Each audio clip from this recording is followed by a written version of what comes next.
So so we are online. Need to check if anyone joined online.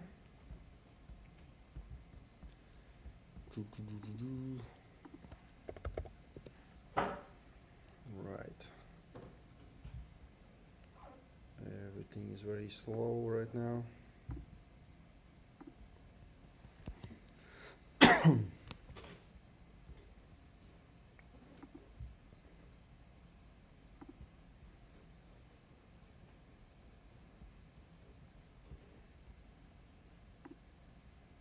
Okay, we have some people online. Double check if you can hear me. So if you can hear me and see me well, please type something in the chat. You can hear and see okay. Plus, minus, any problem? Let me know. So we'll wait for some response. Okay, we have response. So I'm right now in Riga location. So whenever I come to the Riga location again, I will next week will be not in Latvia. We'll need to do again a remote session. But anytime when I go to Riga, that's a good opportunity to join in person, and then I can help to fix code as well. We have some people here right now in person, but would be happy to see more. So they will have exciting lecture where we will do the workshop on the image classification tasks, and particularly on the convolutional neural networks, which are still among the best image classification models. There is also, of course, vision transformers, which of course we will look as well.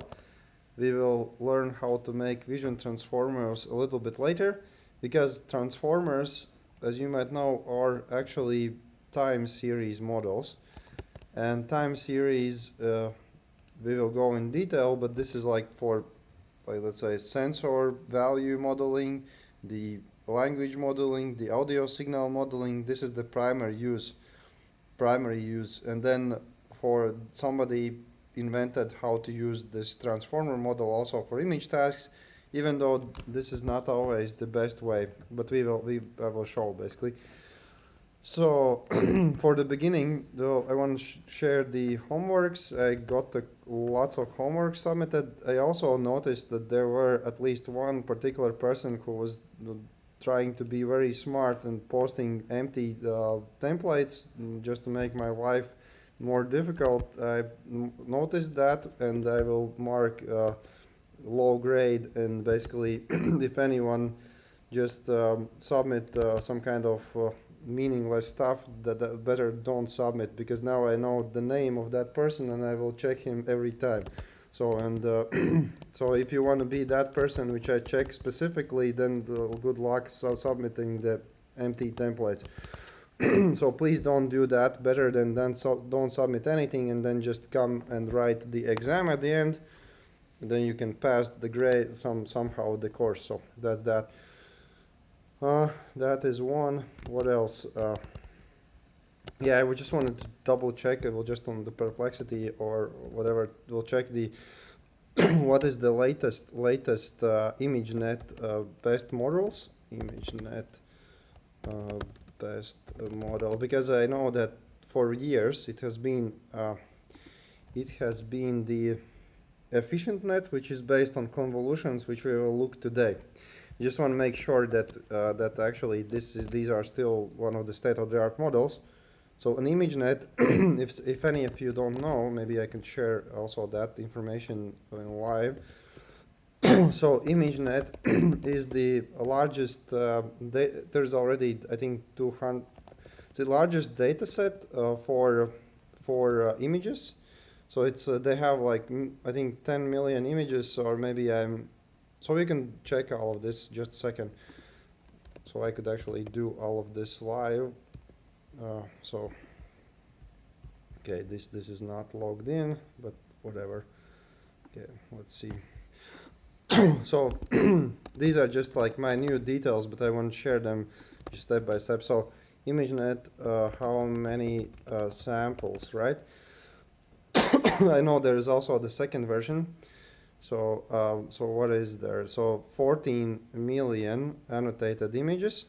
So this is like the golden standard for image classification tasks. They have, so let's see, so how many classes of images in ImageNet?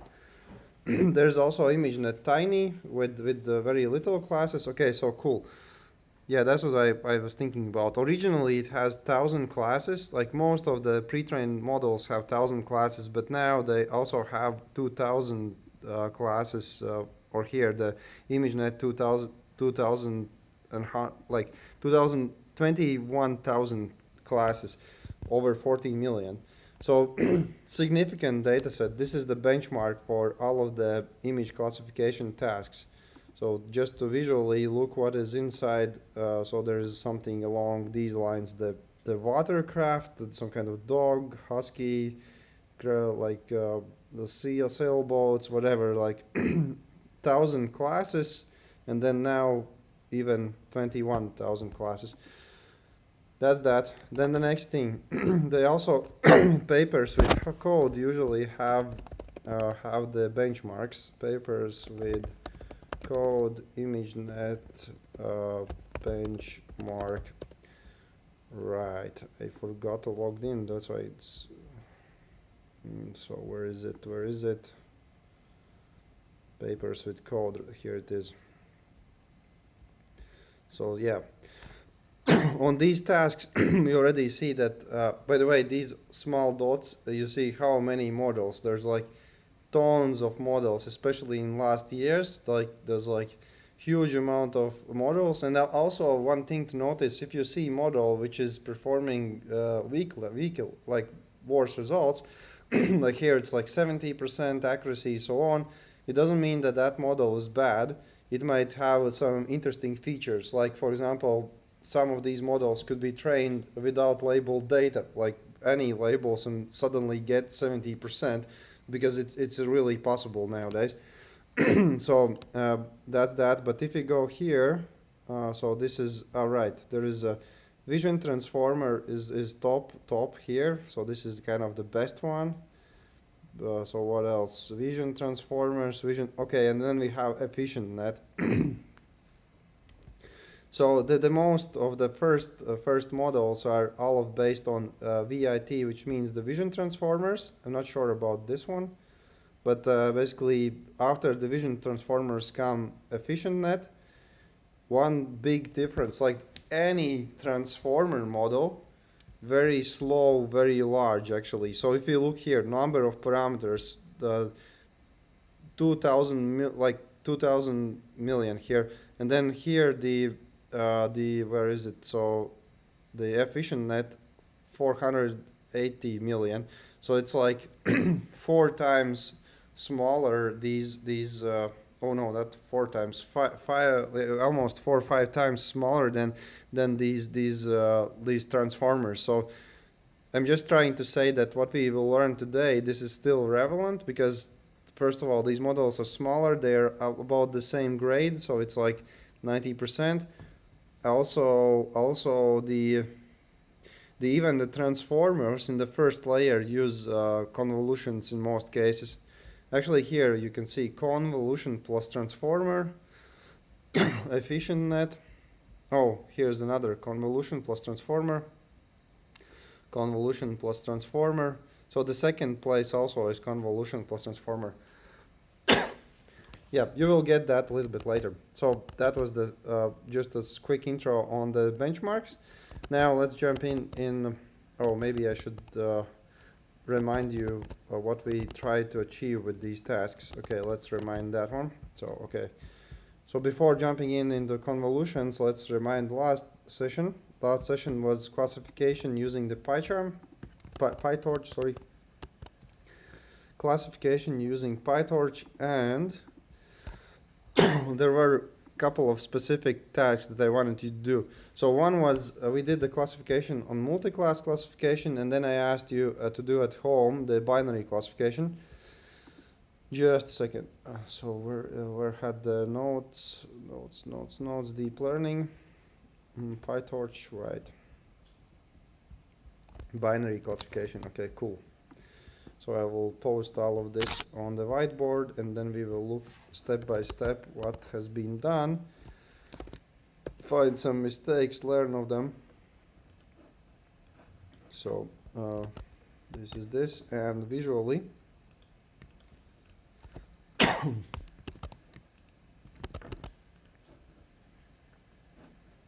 I hope my internet speed is okay.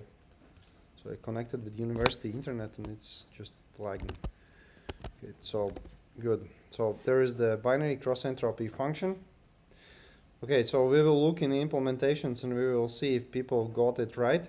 So I tried to explain last time that if I have the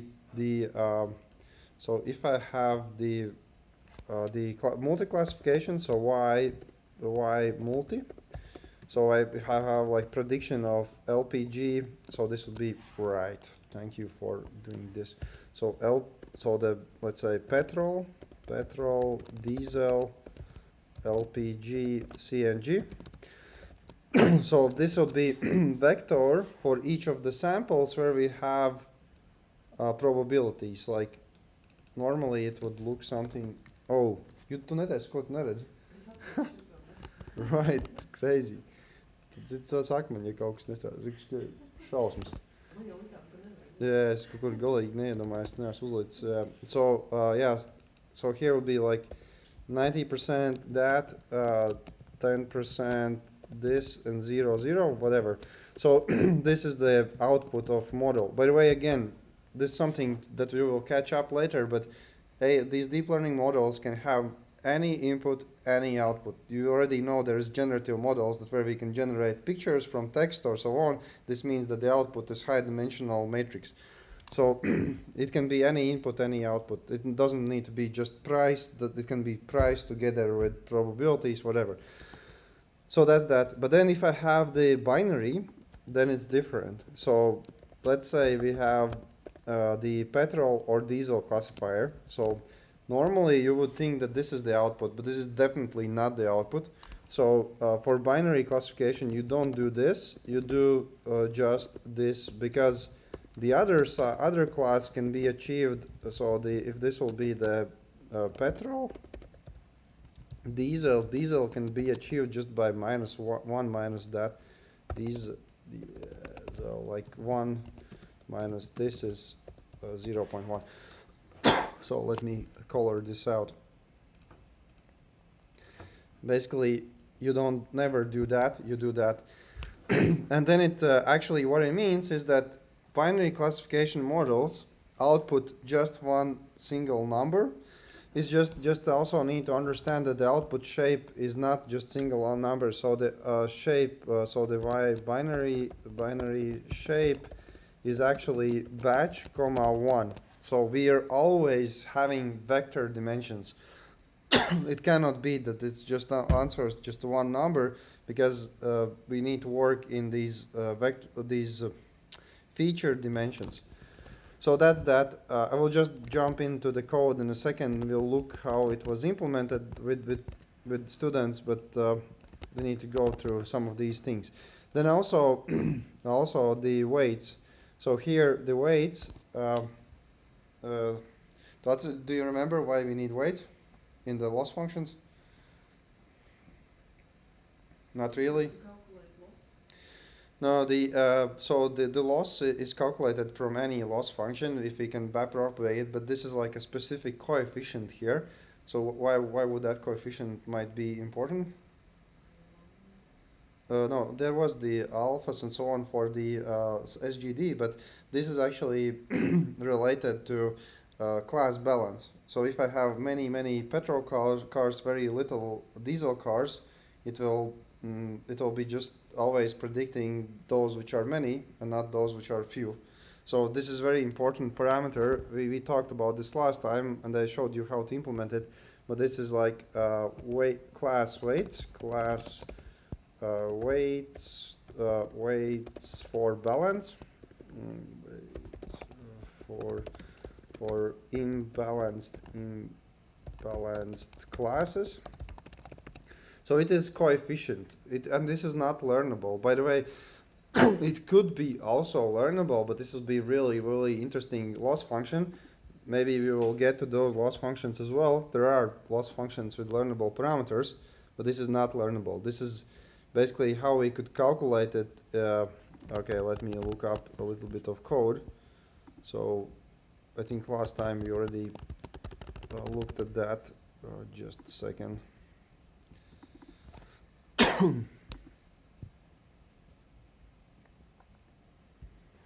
So it was 1 divided by by the number of classes. Just a second.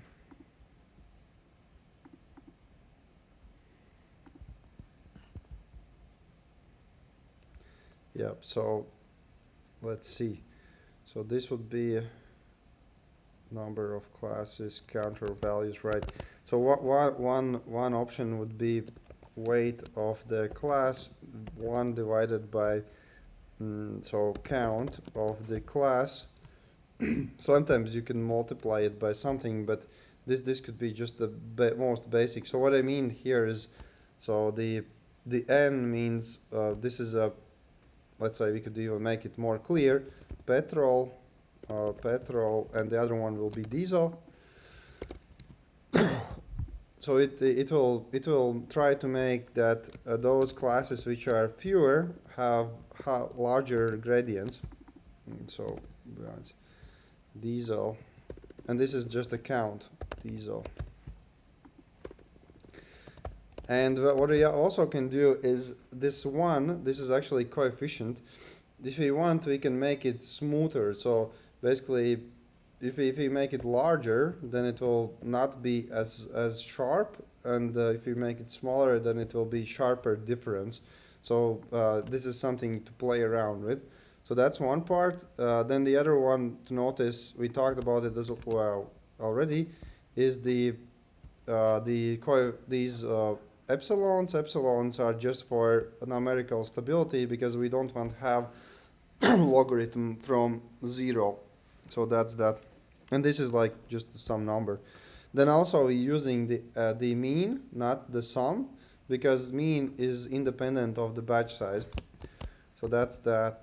Right, let's jump. By the way, if you have questions, then write in the chat. I will look at that. I'll jump into the code.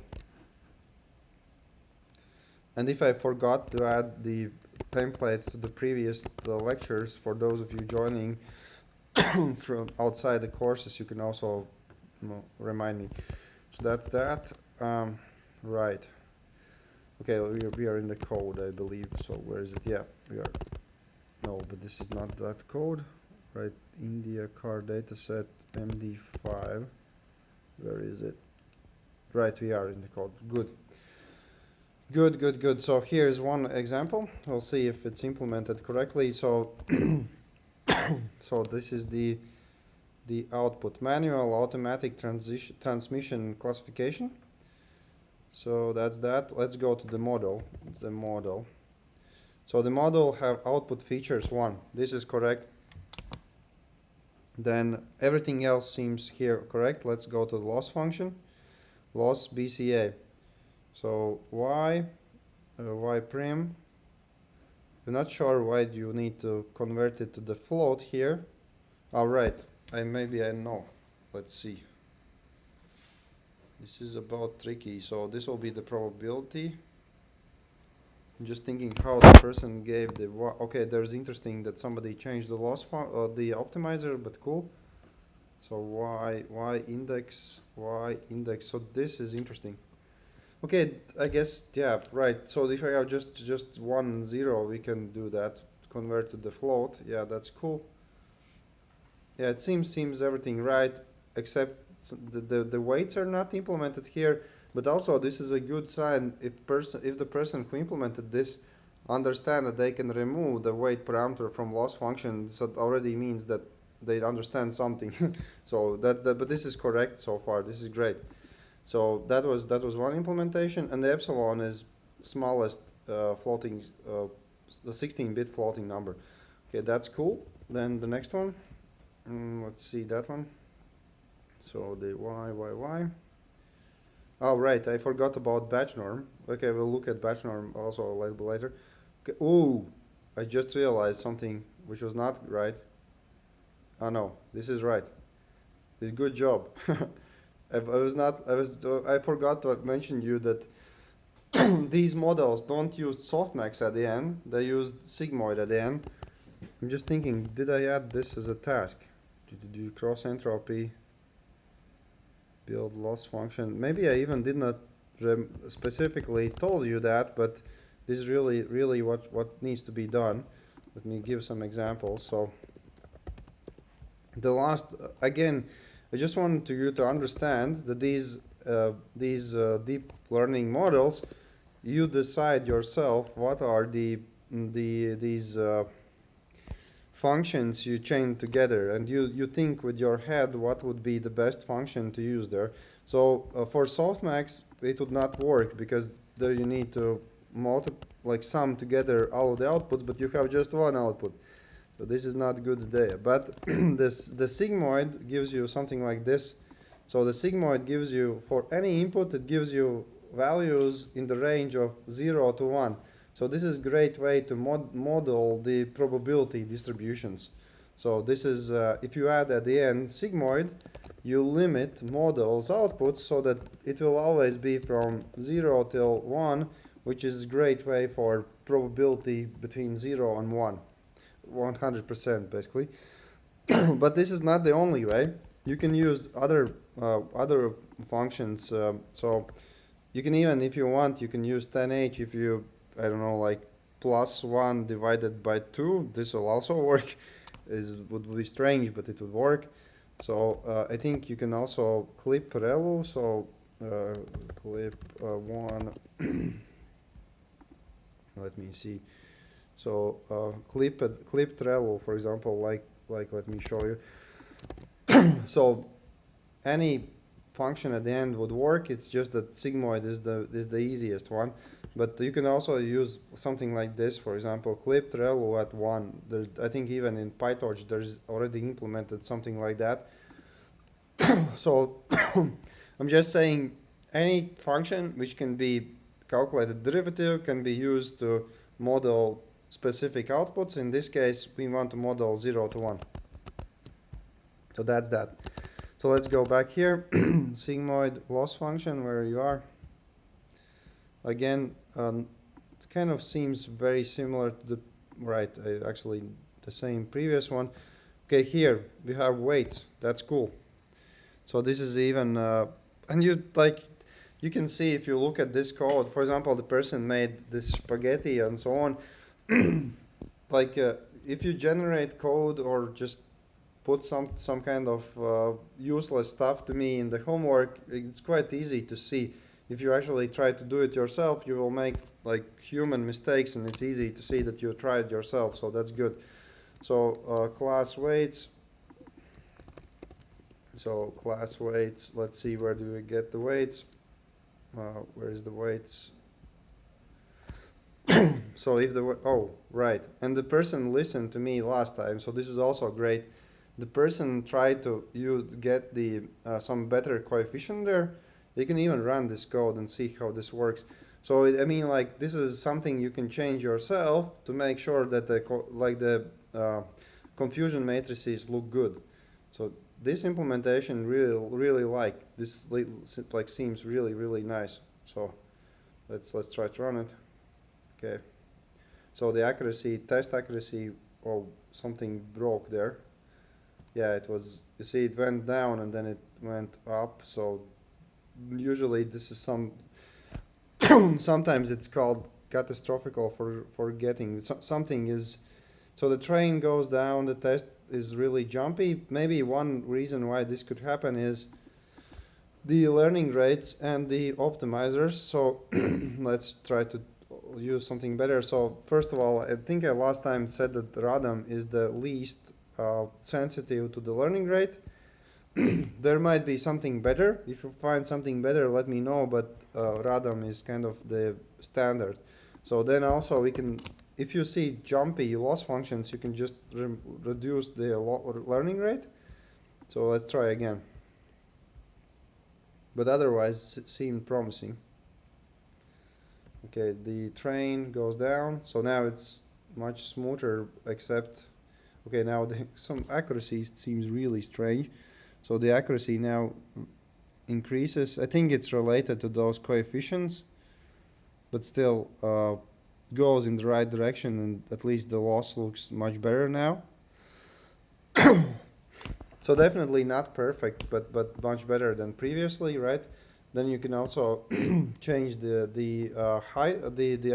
hidden sizes.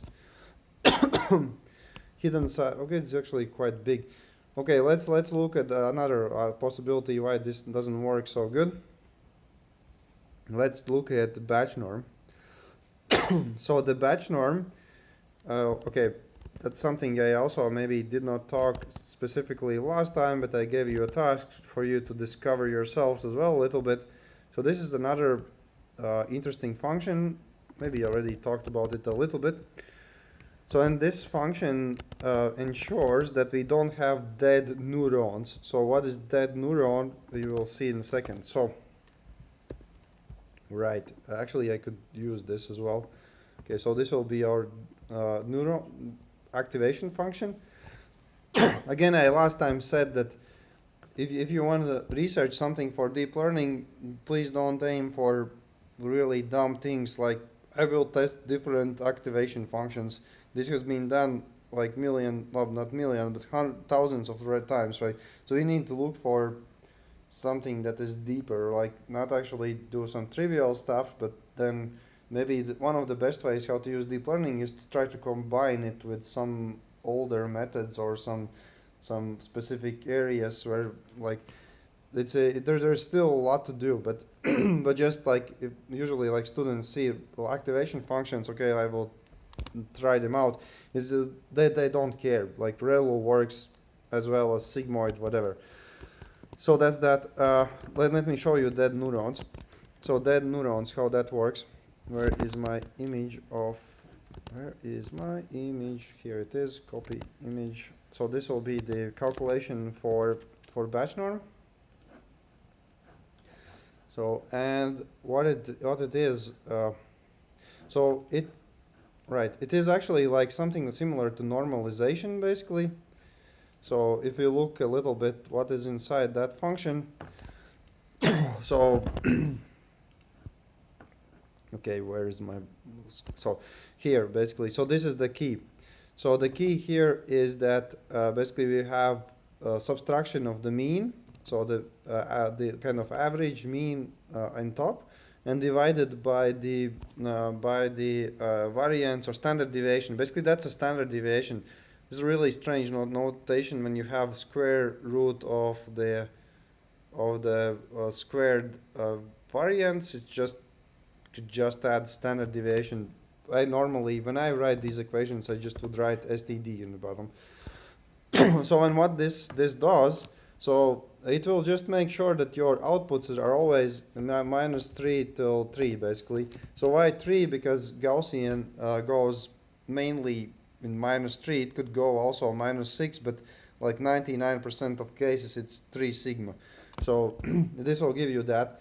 You could actually also, I have never seen that, but I don't think it will make a big difference, but you could actually make min-max normalization -1, 1. You could do whatever you want here. It just need to be somehow normalized. So that's that. And one to notice is that where we put the batch norm. So in the code, I think there must be somewhere. So I will double check the requirement in the code, because I don't recall that I specifically asked anyone to implement batch norms somewhere. Not sure about that. Let me add the comment, add in task information about batch norm and architecture. Let me explain here. So, so this was the original architecture. So you see that batch norms are added always before the relus, and this is specifically so that I don't want to dead neurons. So what I mean by dead neurons, and by the way, this is also not added in front here, so it's not here. It's not meant for normalization of inputs, because normalization of inputs are way better using the whole dataset, not the batch norm. We will see in a second. So, for example, if I have the inputs, so on x-axis we will have inputs. So these will be, blue guys will be my inputs. So these will be some kind of features of those cars inside, deep inside my network. So, and then outputs, you will see that, of course, these guys will place it here, but these will be gone. So these will be just 0. So, and these are called dead neurons, basically. Oh, right, these are not yet called dead neurons. They will be called dead neurons when, let me actually illustrate. So this was actually good neuron. So the bad neuron looks something like this. Let me show you bad neuron. So bad neuron will be all of your values are on this side. So everything is 0, gradient is 0, output is 0. This is dead neuron, okay? So we don't want dead neurons. Dead neuron. When we apply this normalization technique, of course, you don't need to be that imaginative that we will move these guys in something like this, and at least half of them will be never dead. And every time when the previous layer changes, it will shift around these guys, and many of them will change places, and so there always will be alive neurons. So that's one. But then there is a small problem, and that's why it's called batch norm. So this is batch. So if you think about it, previously when we calculated the normalization, standardization, and scaling of your features, we were calculating that on the whole dataset, and this is the best way, because then it's very stable. It will always be centered whatever car I will give. But now, when I train the dataset, it is practically almost impossible to stop my training and calculate, for example, the mean and standard deviation for the whole dataset at that level. This is like, imagine, like start training model, just the first batch, stop everything, pass through the whole my dataset just to calculate what is the mean and standard deviation, normalize, continue. So instead, the alternative is this. Here is gamma and there is beta. And these two guys are trainable parameters. They're just two vectors that initially are zeros, and then model learns themselves like this concept of global standard deviation and global mean. It seems a bit strange, but it works. So it's kind of like adjusting it on real time, and there's also I think this part, yeah. So there is alpha here. So this is like running mean. Basically, it's not allowing me to change everything very rapidly. It's just using the running mean. So that's that. Let's double check if that was implemented correctly. And I think after this we'll jump to today's lecture. Otherwise we'll stay too long here. So, but I again remind you that I found a couple of students who try to submit useless stuff. Please don't do that. So let's see. So here is the batch norm implementation. So there is a running mean. Momentum seems very nice. So the one thing which need to be very careful is about dimensions. So here the mean, this is calculated from the batch, which is correct. So it's usually when you use dim, it means this will be the dimension which I will delete. Basically, the batch I want to remove, I need to leave features. So just to clarify, so oh right, I have this guy on. So basically, right. So the x x shape equals batch features. And then if I apply this guy and try to do the shape, it will be just features. So this needs to be clear. And like, especially when you do all sorts of AI work with deep learning, this is kind of very bread and butter. You always look at dimensions, you think which dimension I need, which I need to shift around. You will see that also today. So that's that. Seems about right, actually. That seems right. So then x minus mean. So this is strange. Oh, right. You could actually do this std and then you could get rid of sqrt, but whatever. So gamma beta, yeah, gamma beta also seems about right. So I don't see much mistake here, problems. Not sure, actually. Maybe the coefficient here is not optimal, why it was that chaotic, but I don't have time to, to evaluate more, but it seems good job here. So that's that. Also, maybe let's just look at the last thing. So there was also implementation of the NumPy version of classification using softmax.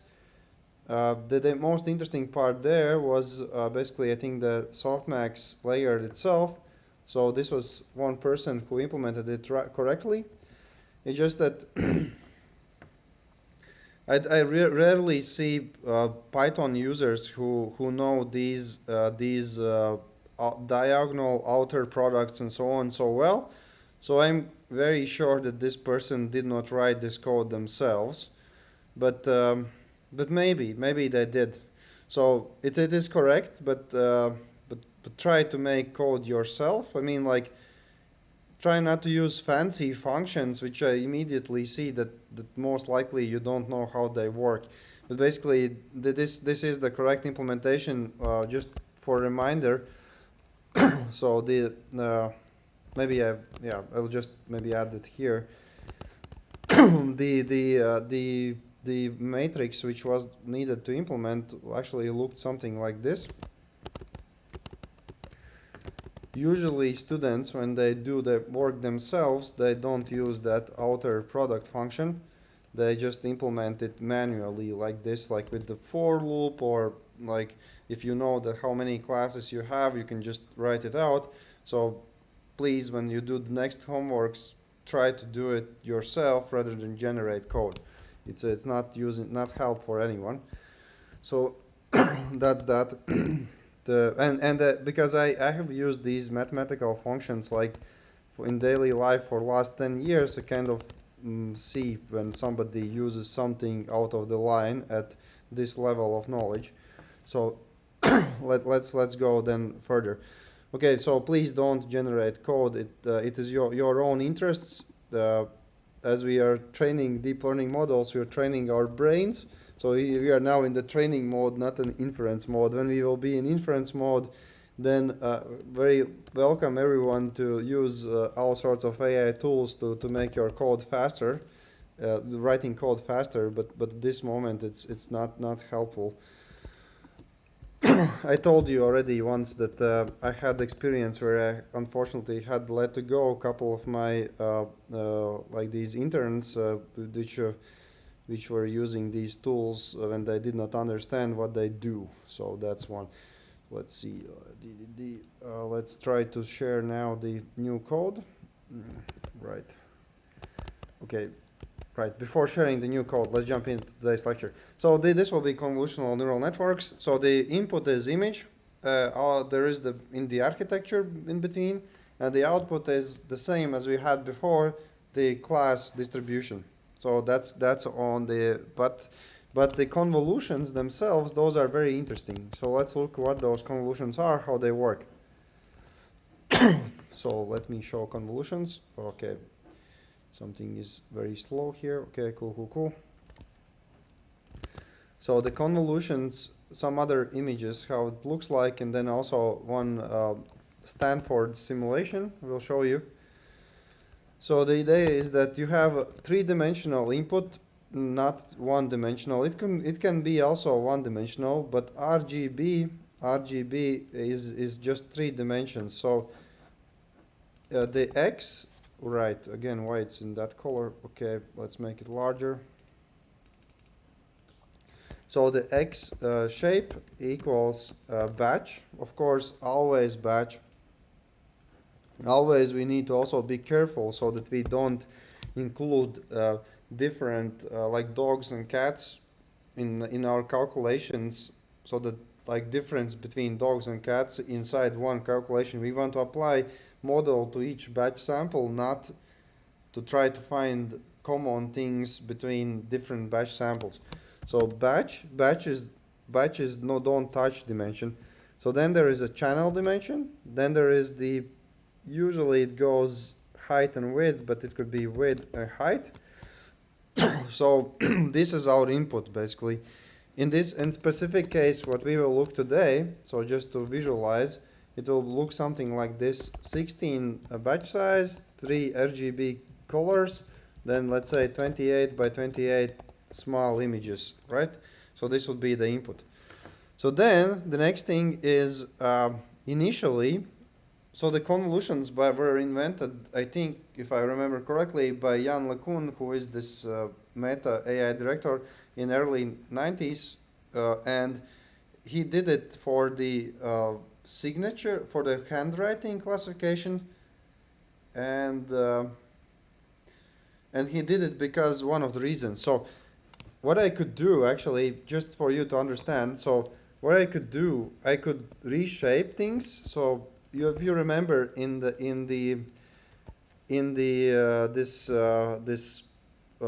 PyTorch, we have this function view. So if I say that I want to have the 16 by -1, so this means please reshape this to this shape where we have 3 by 28 by 28, and this will be then some large number. Let's try to calculate it. So 2352. So, and if I do this, right, then this becomes very easy task. I could just then pass it through through the models like we did last time, right? Just a features dimension. I can do this no problem. Nowadays I can do this no problem. When Jan LeCun tried to do this, it was a problem because the memory size was not large enough. So what he did then was to invented this algorithm.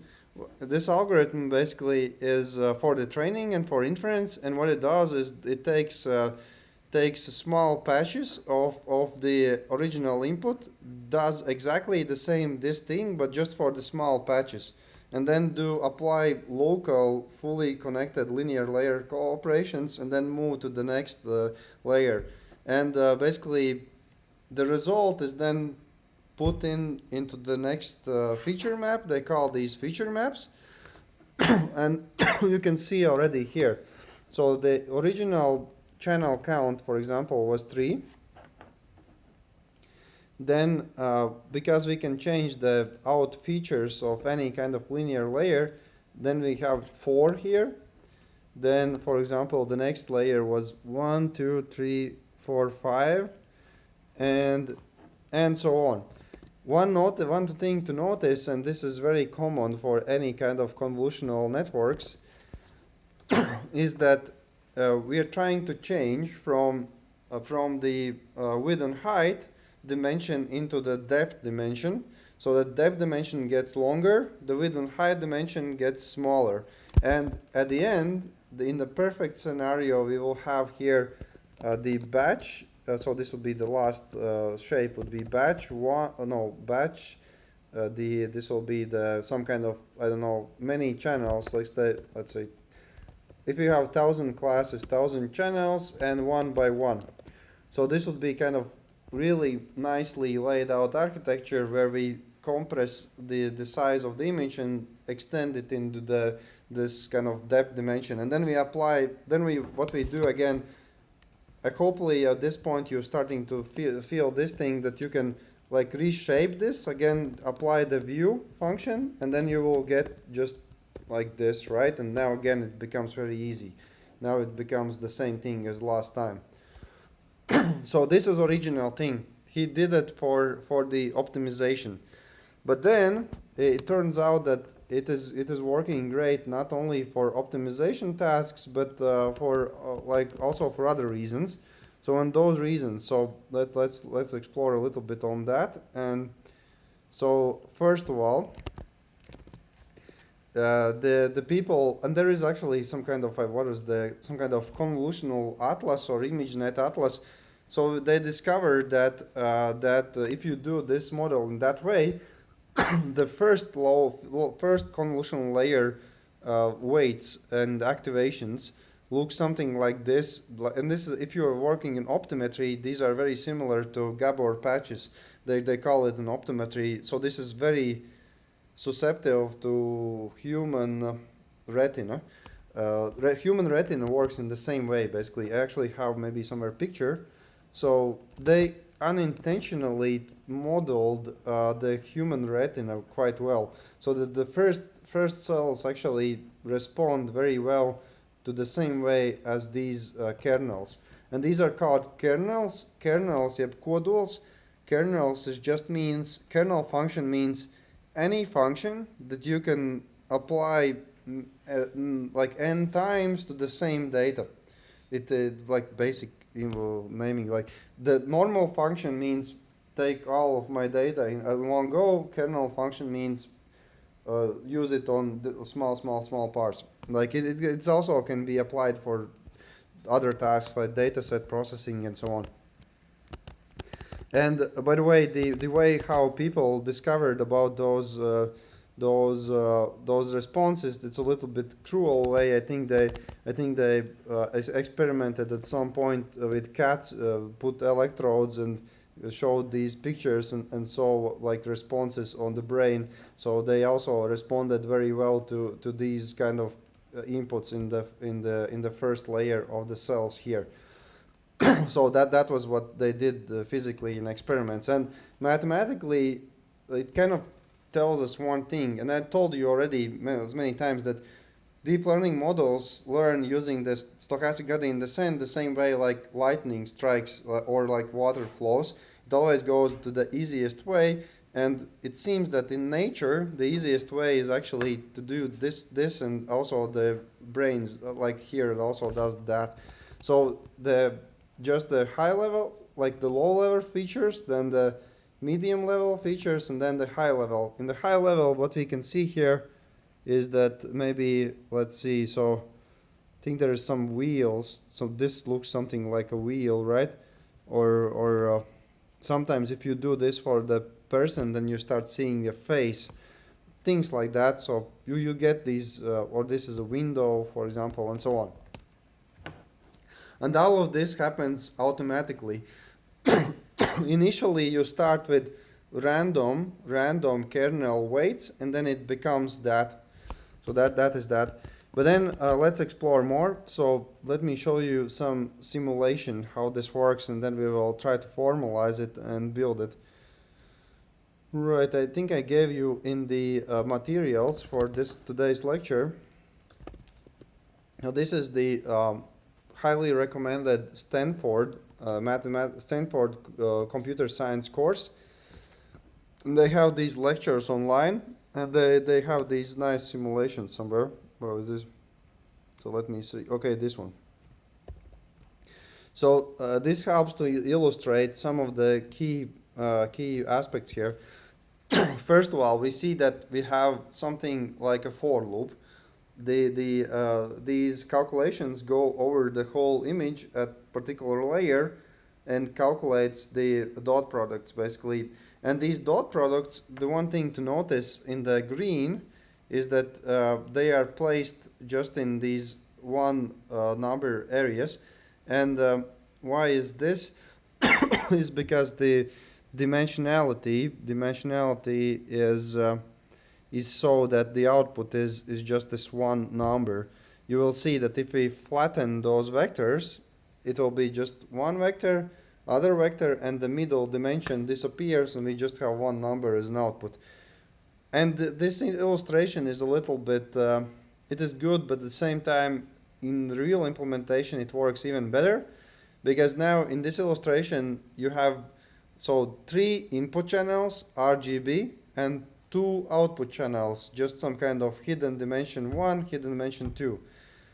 This is okay, but you see that every hidden dimension is calculated by one like movement, right? Like in reality, you can do all of this in one go. Basically, you can you don't need to calculate for first dimension and second dimension.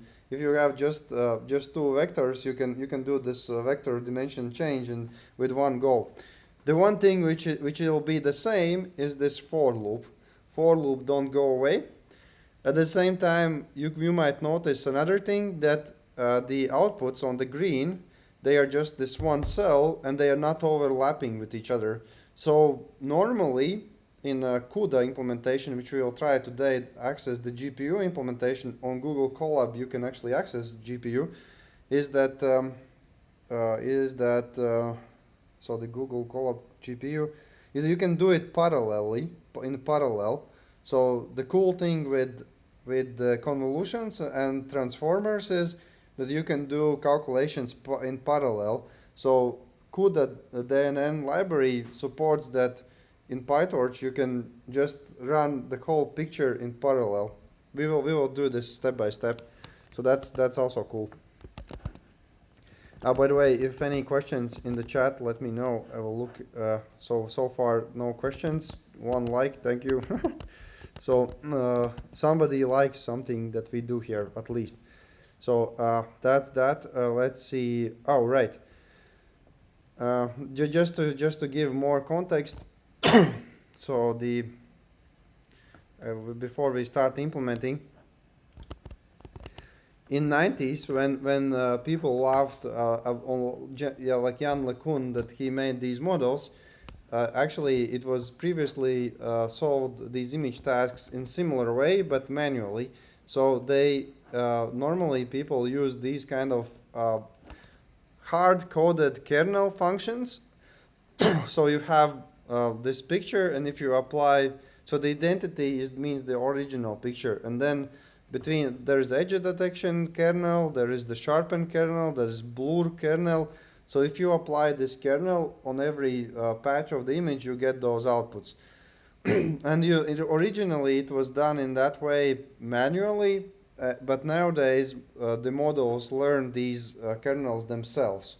So they are random, and then they become what I showed you here before. So like that, and it was called, I think, cascading image classifier in MATLAB and other libraries. Nowadays nobody uses that anymore, but this is kind of also gives the context how the kernels work, what is the output of the kernels. So, and still in many computer graphics software, you still till this nowadays have these filters available, the sharpen filters and so on. So that's that is one. Then also which is much more interesting and important is that if I use convolutions, I get for free some benefits.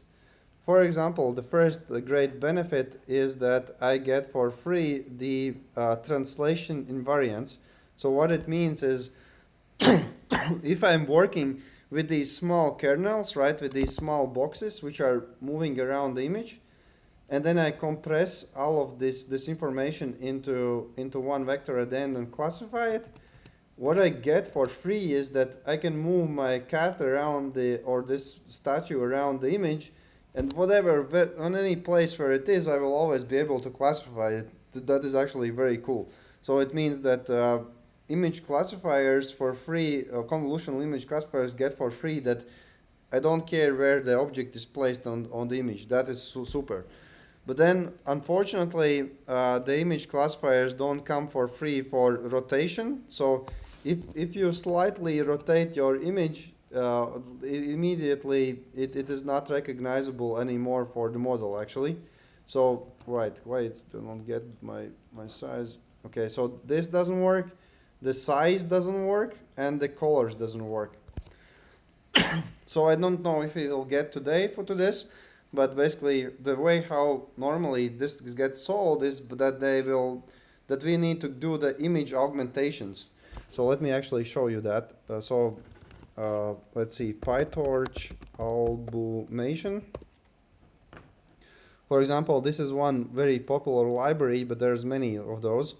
So you can have this library, maybe I have some piece of code somewhere, right? So that actually we have, so it's basically literally like this. You have a couple of lines of code, you drop in your data set get function, and immediately you get, every time when you run, some different horizontal flip, random crop, whatever. And you can, usually they have some nice picture with many different, okay, so this is one library. Another library which I can share you is Torch Vision Augmentations. Right, here's as well. So let's see, do we have, yeah, cool. So these are all of these typical augmentations that you can apply. Padding, what is that? Resizing, the cropping, the random rotations, like all of these things. These are even some crazy things like that, elastic transformations and so on. So if you apply all of that on your training set, remember, usually we don't apply that on test set because then we have every time something random. You could lock it, but still you don't do that. So then you can make your model not be this, basically. If you don't apply it, then immediately if I change something, it will not recognize it anymore. And this is exactly the same with transformers as well. So maybe people sometimes don't realize this, but basically these are huge limitations for any kind of image-based deep learning model. So that's that.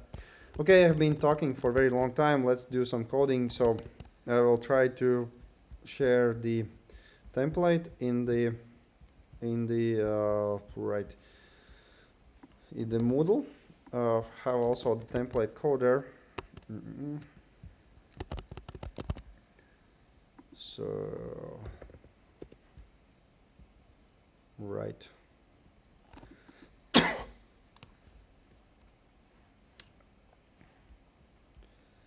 And yeah, there's lots of cool opportunities to modify these models.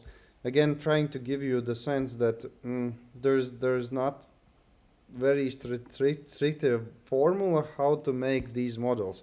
You can change things yourself as long as you understand what you do.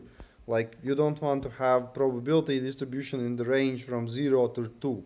But if the probability distribution is in the range from 0 to 1, like 100%, then you can do what you want. So it's kind of lots of opportunities for creativity. So that's that. So, and also typically people just look for some previously used models. And I will share these things later. You will see that there's already lots of pre-trained models in Hugging Face, Torch Vision, and so on. You just need to modify them. So that's that. Let's see. Okay, is that dabūt template? Moodle. Pamēģinu dabūt. So, so meanwhile, I will set up also the Google Colab. Maybe I should try to find how to change the language. Google, no, Colab. It is in Latvian always for me, and then it's a big problem. So, right, open, why it's not opening? Okay, new Jauns blocknotes, great. It will be very hard to find anything here. Let's see, can I change language? Oh, yes, there is a language change. Yes, please. Yes, finally. In English, at least, easier to understand. Oh, right, generate with AI, great. Now in the Google Colab also AI will generate AI, right. So, but what I want to show you here in the top, there is change runtime, and then you can change your, right, yeah, you can change your execution to T4 GPU, for example, and like, you cannot run Bitcoin mining and things like that. They will just ban you immediately, and you actually cannot run really large models. And then we even tried to buy the Pro subscription, and you even then cannot run really large models. So this is really quite useless stuff, but at least you can try how this runs on GPU. So, but to run this properly, at least in RTU, we have this HPC supercomputer near there, and when we do the research, you can access that. So, yeah, but this is now the T4, and then you can run it there. So we will run this a little bit second later. Now let's jump back here in the code. W template, yeah? Okay, cool. Done. On top here, we have this torch CUDA is available. So if by any chance your laptop computer or computer where you work have the CUDA, then maybe it's a good idea to comment out this thing, because if you start run immediately on CUDA, you'll have all sorts of different bugs which I don't want to address now. but if you don't have CUDA, then it will work on CPU here. Also, I have this max len. Max len is just like a small coefficient, small constant for me to make sure that, so basically what this means is train using whole dataset. I just made up myself, this dataset. It is not like something related machine learning, just that. And here train using just 200 samples. I made this for CPU 200 samples, as you can imagine, so that I can debug stuff. So just for debugging. Oh, right. I also have this dataset, really cool dataset. So this is a fruits dataset. You need to have classify between apples and oranges, basically. And there is also other fruits. So we will look at that as well, how this works in just in a second. So if I maybe add here a breakpoint, and please everyone learn how to use breakpoints. Especially that's why I'm saying that you need to set up PyCharm. So you can do this on Google Colab, but it's very complicated. So that's that. That is dataset. I will just in a second run the dataset, so you will see what is inside there. Then there is a splitting of dataset. Then for debugging, this is those 200 samples for debugging. Then what else? So here's subsets. Subsets is just making those, basically making so that I can have trained test datasets. Then, okay, this is something I forgot, but we have this formula. This formula is important so that we can calculate what will be the size of the feature map in the next layer. So we need to remember that for any model that we build, we always need to know what is the feature size, what is the height and width, and this is meant for that. We will in a second see why it is important. Sorry? Homework? No. No, tas ir template. Tas nav tas, ko es ieliku Moodle? Nē, tas ekrāns neatjaunojās. Oh, right. Maybe it stopped working. Let's see. Thank you. So let's see. So, okay, so now it worked. Okay. Jā, ja kaut kas tāds noteikti saka, man skatāmies. Es domāju, ka viņš online, right, it's not working. Yeah, just a second. Oh, es zinu, kas notika. Es rādīju to homework stuff. Jā, es sapratu, kas notika. Okay, sorry. That's good that you have somebody on site. Otherwise, imagine if everybody would be online. So, but maybe somebody wrote in the chat something already. Yeah, yes, thank you. Wrong template. Well, let's do this again. Next time, please give me a heads up faster, especially people on like in person. So here, I was trying to explain what means max len. This is my invented constant so that I don't train the whole model, just in the testing phase 200 samples. Then device, CPU. CPU means I'm not using GPU. If I have my own GPU card inside my computer, then I advise you here to change it to CPU here. Later you can change back to CUDA. I don't have, that's why I will leave CUDA. Then I have fruits dataset. I added a breakpoint here. I just want to show you this in a second. what is inside the dataset. Then what else? So then we have this formula which I started to explain.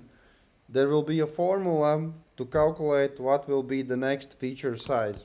Again, just to not make it too complicated, let's just look at this again. Right, where is it? So it was in our slides before. Right, where is it? So here. So what I'm doing by that formula, and you will see that formula in a second, I'm calculating what is the size of this guy. Like if I apply convolution, what will be the size of the next layer? If my input is this, what will be the size of this? If my input is this, what will be the size of this? Because if this is an algorithm, I can always calculate the next size, and I actually need to calculate next size because I cannot just have give me kernel function whatever. I need to know what will be the kernel size. So that is what it does. So we will see that in a second. Then convolution layer here, we will implement it by hand. So normally in the homework, again, you will have easier life in homework, and in future I think I will try to make more easier homeworks. It's just that in the class we do something more complicated, and then it's easier homework. So here it is just like convolution, which we will implement ourselves. So if you look here, the kernel parameter will be small, let's say 3 by 3 square, but it will be repeated many times on the same image input. So this will be just the only learnable parameter. Then also two-dimensional batch norm, and here for the two-dimensional batch norm you need to notice this part. So this is kind of important because we have basically we have the batch channel width height and batch norm we want to execute only on channel. On C we want to have batch norm. So what it actually means that here after this permute I will have something like this, and finally I will have something like batch times width times height times the C. So when you will debug you will understand, but the main idea is that I don't want to do batch norm on the wrong dimension, and this is kind of important. Again, this dimensionality thing, even if it seems confusing to you now, like step by step trying to work with it, you'll start to understand how important it is. So that's that. Then there's maxpool function. We will talk about maxpool function. Maybe let's talk about now, otherwise we will not have time later and then we will forget about it. So the maxpool is again something really cool and very simple. So the maxpool is way how to make your feature map smaller. And there is not only maxpool, there is also average pool. There could be any kind of pooling functions. So this looks something like this. Let's see here.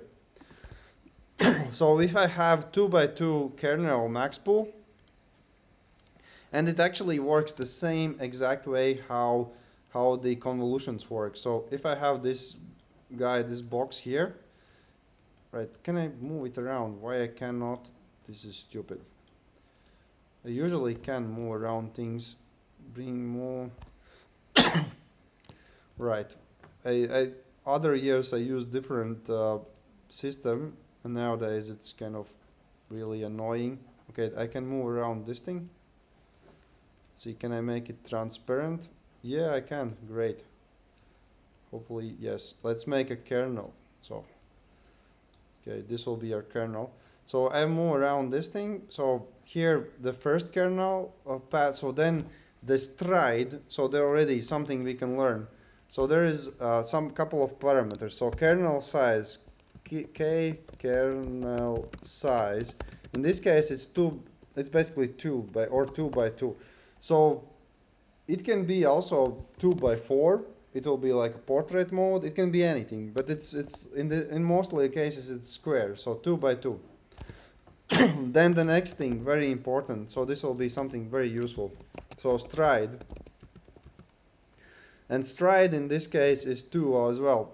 So if I would have stride 1, then this would work like this. So this is 1, then like this, this would be stride 1.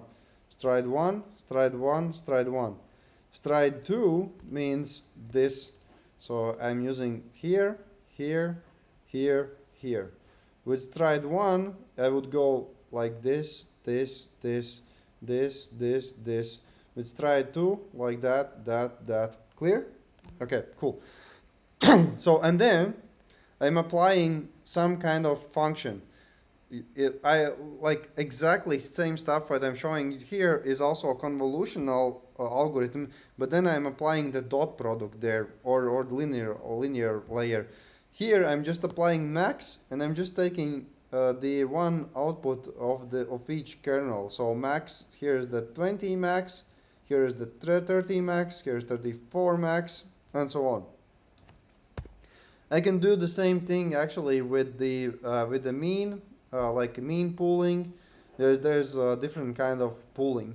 So that's that. The one piece I forgot to mention, and this will be also important. Let me think. Where can I remember. I have one picture more to show.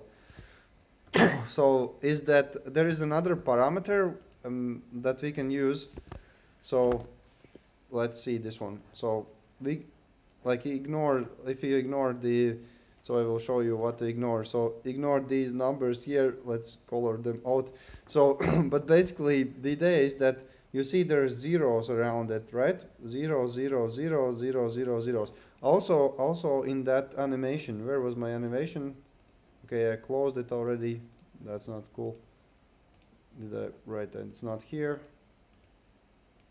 Okay, it's not here.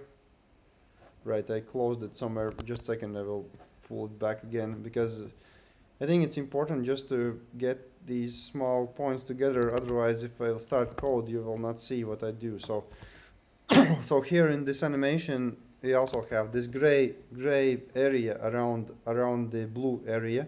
So that gray area is artificial. So, and we artificially sometimes want to add zeros around the picture, and this is called padding. So this is called padding. Let's add padding, and in this case padding is 1, not in the max pool case, but in this bottom case. So that is padding. So we have kernel, stride, padding. Let's think. So we also know what is the input size of image. Then if we have all of those parameters, we can calculate what will be the output size of image. So, and this is that formula which I mentioned before. So let's maybe do some color coding. So if this is the orange, no, orange I don't like, so this orange, okay, this is strange color. So, but basically this is the for input for also as there. So this will be the input called, so the 4 basically. What is the size of my feature map? This is 4. Okay, cool. So then next one, padding. So padding will take this one. So this is the padding. So P, right? P. And then the kernel size. Kernel size is that that box basically here as well as the kernel, right? So this is kernel and this is kernel, and here's also kernel. And finally, stride, how, like, what is the step of movement here? So I have all of those values, and then finally the output, let's make yellow. So this is the output. Oh, this is terrible yellow. So this is the output. Clear? If we put these numbers in, we get output. And if we get these outputs, then we can construct our architecture easily. It will not be the case. I push in image and suddenly there is error because the size is not right. So that's that. One more mathematical cool stuff that I can share you here is, if you look carefully, these are not brackets actually. And this is kind of very typical for deep learning papers. And I'm trying to stress you now this, but later please remember that AI, deep learning, machine learning papers are one of the worst mathematical papers ever, because every scientist uses their own notations. Basically, there is never way you look at one paper, you understand these equations, you look at other paper, some guy writes in completely different way. So here, see, these brackets are actually not brackets. They are, you see, they're in the bottom part, there is this, and in the bottom, oh, there is no that.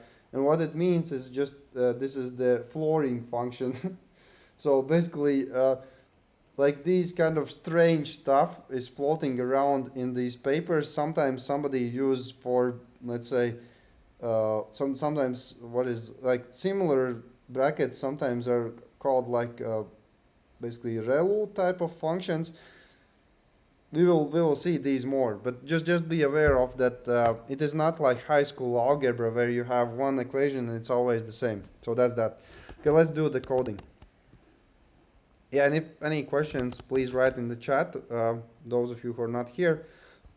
So I so far scored 2 likes already. That's good. At least somebody likes something. So yeah, we'll like, I don't know, like, but be realistically, the normally in these courses we either have super excited people who want to build next level future AI stuff, or very depressed people. But I'm trying to. So you can get past this course like either with the exam or just step by. Oh, you actually have this great opportunity to go that easier course. Normally we don't have that opportunity. So like if any of you gets depressed with this, you can go to easiest course, or you can just keep digging and do great stuff in the future. So because these models, like, just to give you perspective, right? The computer programmer job is getting less important because you can do coding much faster with AI nowadays. The every person who just use AI tools, any person can use that. But if you understand all this stuff, you can do things which others cannot do. So, so that's kind of reason why you need to know this. Okay, so let's calculate that formula here. Okay, I have this. Yeah, hopefully have this. Yes. So let's just try. We'll just look at whiteboard. So here will be the out size, output size. Tu arī var rakstīt, lai es varu palīdzēt, sataisīt, kad strādā. Okay, cool. So out size, then the flooring function. Flooring, I would do this with integer like that. So then important to have brackets here. So the in size, again, this is the case where the width and height is the same. It could also be not the same. So, well, plus 2 times padding minus kernel size divided by stride plus 1. Also, better not to write this directly into the return function. If I write it here, then it's hard to debug. If I add here breakpoint, I will need to run the code just to see what it is. So it's definitely better not to do that. So that's that. Hopefully I did not make mistake. So I put this on the whiteboard. So this is the first piece of code.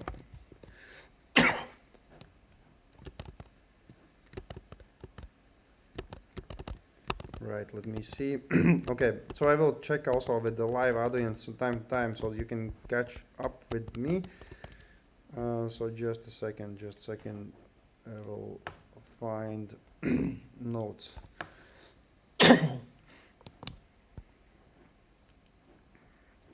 Cool. So this is the first step. The next step is the algorithm itself.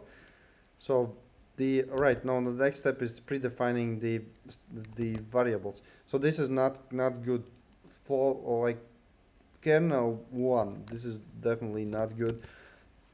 So what it must be kernel size, kernel size, in channels, out channels. By the way, the order here, it is totally fine if it goes in channels, out channels, kernel size, or it can be even in channel. No, it can be even in channels times kernel size, out channel. I'm just doing this way because it feels more intuitive, because now we have a small box with some channel count. But in reality, actually, if you would look in professional implementations usually look something like this. You don't need to code it here, but basically it is something like this, because what we will have, it is just a weight matrix multiplication dot product. So we will try to combine these dimensions and act on that dimension. So I think, yeah, so this would be just the, but okay, let's leave it as that. So that's that. Okay, so I hope you get, so far we just added 2 lines. Right? Tik galā, okay, cool. So we have added 2 lines. Let's move to the main piece of code where you do this algorithm for the training. Okay, so here the outsize, oh great, it's already implemented. So the outsize is this size of the box that we will get out, or this is called feature map, and this is the kernel is this weights, right, in the feature map. So first let's make a template. So the template for the output will be just zeros, 0 boxed, and this will be batch size, self output, out channels, outsize, comma outsize, and now it's important to add to device, because to device means if I create, oh right, I forgot also to, no, this will work. So yeah, so the kernel function up there, so for the kernel we did not add to device because this is inside the touchNN module, and it will understand that I need to move the kernel from CPU to GPU. If I run it forward, this is running in real time, and it doesn't understand that I need to move this new matrix to the GPU basically. So this is that's why it's to device. So this is the template. It makes, alright, I just remember that I did not show the fruit images as well. Okay, we'll show that later. So now you need to imagine that we have fruit images, but we have them, so you will see them in a second. So just let's make this model, and then I will show what we will feed the model. So then the next thing is we want to have input with the padding, because we have, sometimes we have padding, sometimes we don't have padding, but let's add padding. So x padded size, and this will be in size times 2 plus 2 times padding. Right, where is my padding? I forgot it. Where is it? Self dot padding, is it? Yeah, so it is here. So this will be that, and we will make also a template for that. So this will be then x padded, and here I just can copy this line, previous line, and replace outsize by x padded size. So for you to not get confused, I just copied that upper line. So we have two like rectangles with zeros. One is the output, one is the input. Then we can use something which is really cool. I like it a lot. So other programming languages don't have it. Python have it, and this is why Python is really lovely. Sometimes it's sometimes it's not. So basically, let's do this. Let's glue in, glue in the image inside another image with very simple code. So here, give me all batches. So this, by the way, remember, if somebody forgot what this means 0 till len of batch basically, but we don't write it here.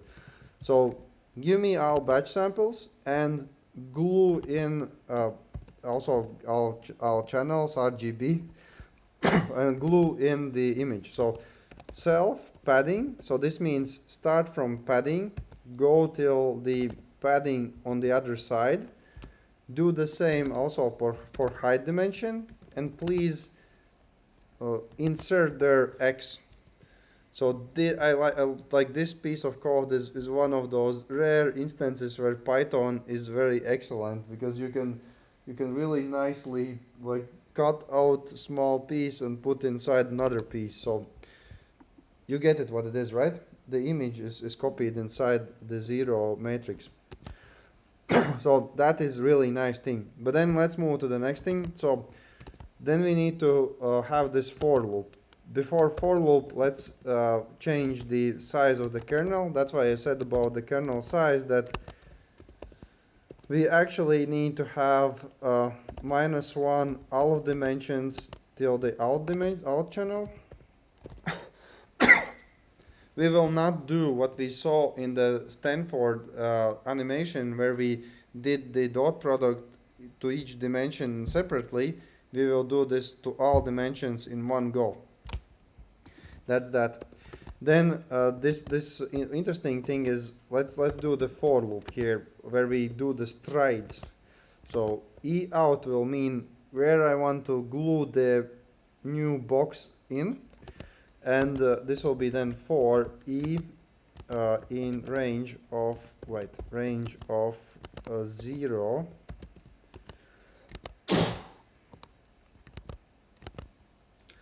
0 x padded size minus kernel what is this? So kernel size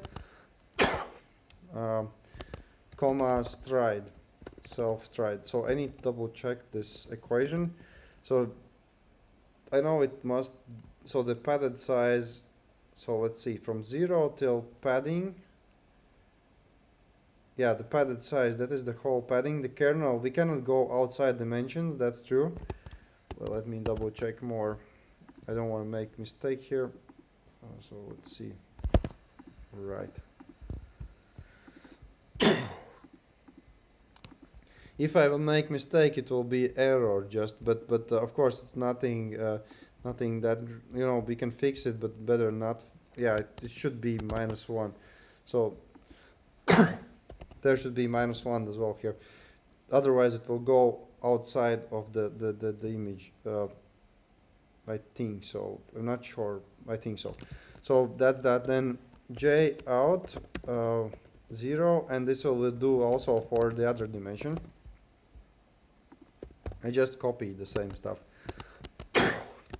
So this will be our striding algorithm where we go over image one step by step. So that will be that. Okay, great. So then we need to start cutting out these small boxes. So let's cut out small box. So X box here, and this will be the small box which I want to cut out. So X padded, and here again, give me all batches. Give me all channels. Right, what is this? Give me all channels. Channels. Okay, it's lagging a little bit. Then give me the kernel size now. So E till E plus self kernel size. So this will be a small box on the x-axis, small area on the y-axis. Now this is a nice small box that I cut out. That will be the mirror image of the kernel. So, but to do the dot product, I cannot do dot product with any dimensions I want. I need to make them in the dimensions that I need.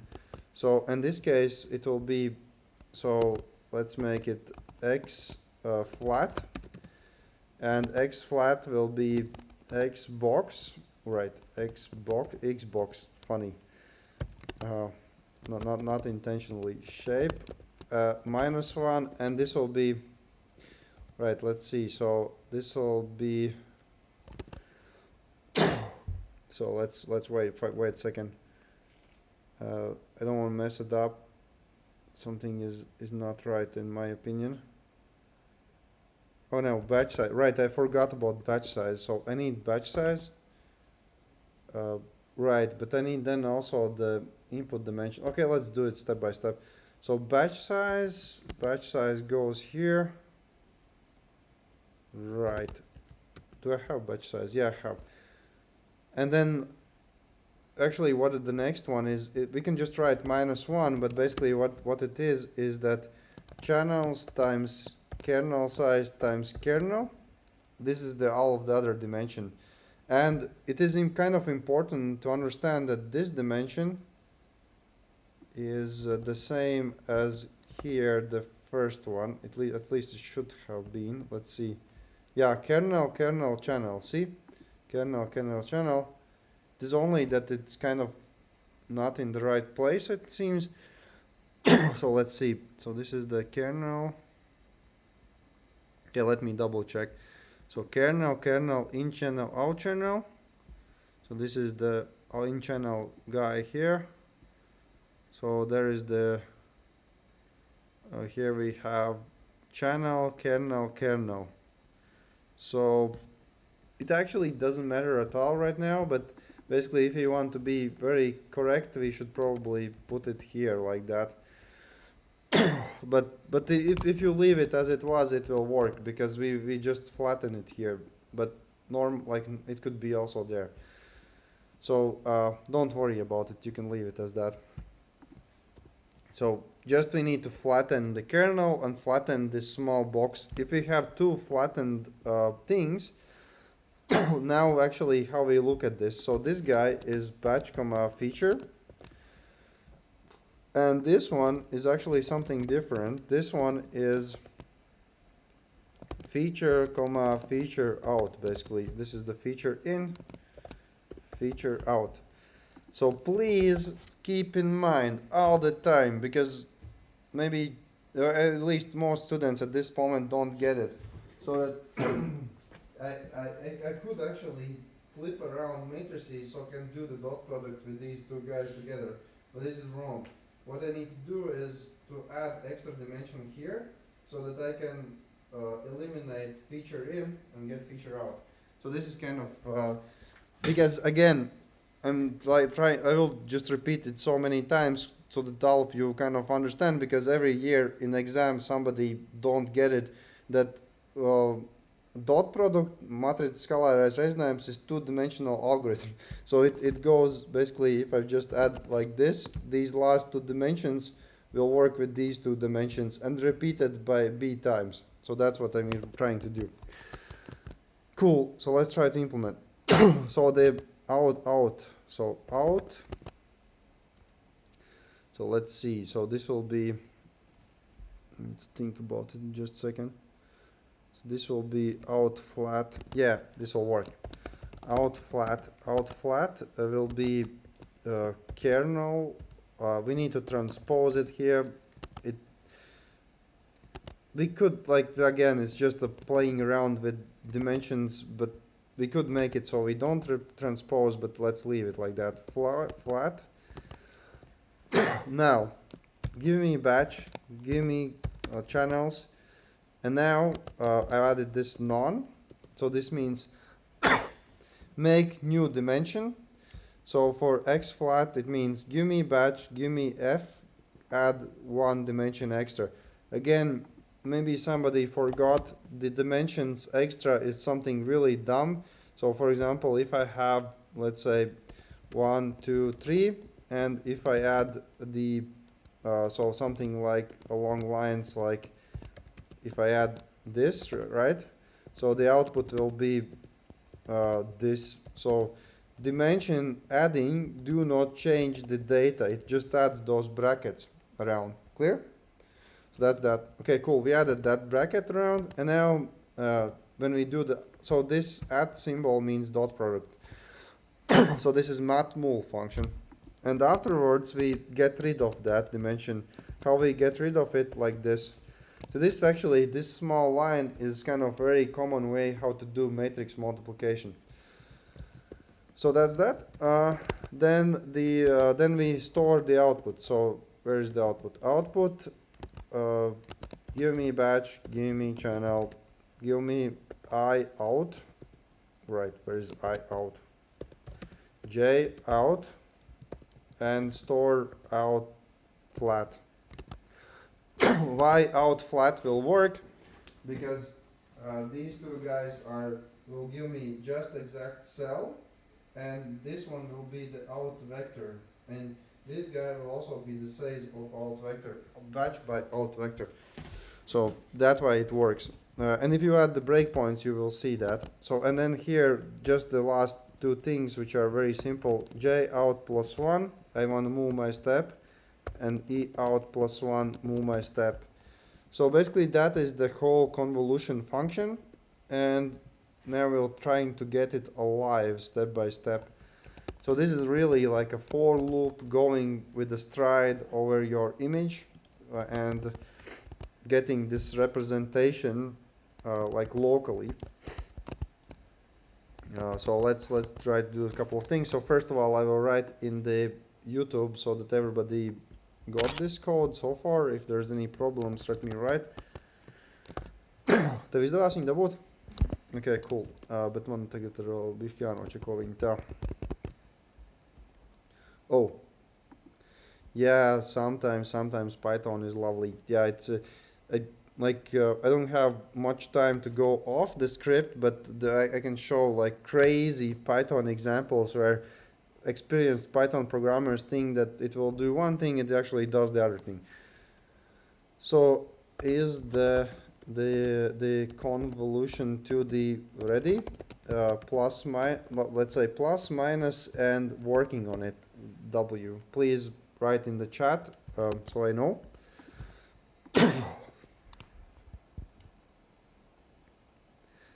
Right, there is one plus already. But yeah, I really like these ways how Python can cut matrices. This is something really nice. Yeah, so this is that. Okay, we'll wait a little bit, maybe for some other confirmations, and then we will make sure that the architecture is right. And then we will run it, then we will see. Then we also try to run it on GPU. I need to drink something. Whoa.